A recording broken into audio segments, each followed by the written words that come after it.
Hello guys, ganito yung paggagawa ko ng aking doormat. Yan. Kung gusto niyo po matuto, pwede naman po kayo mag-comment kung ano po yung gusto nyong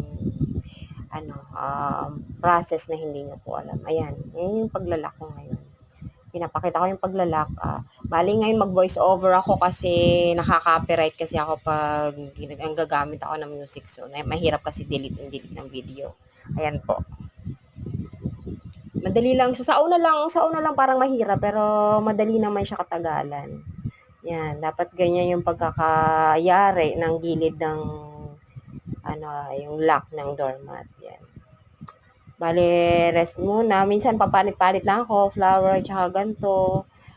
Pwede nyo to maging libangan at the same time, kung magaling kayong market, ayan, pwede nyong gawing negosyo. Ayan. Saglit lang to pang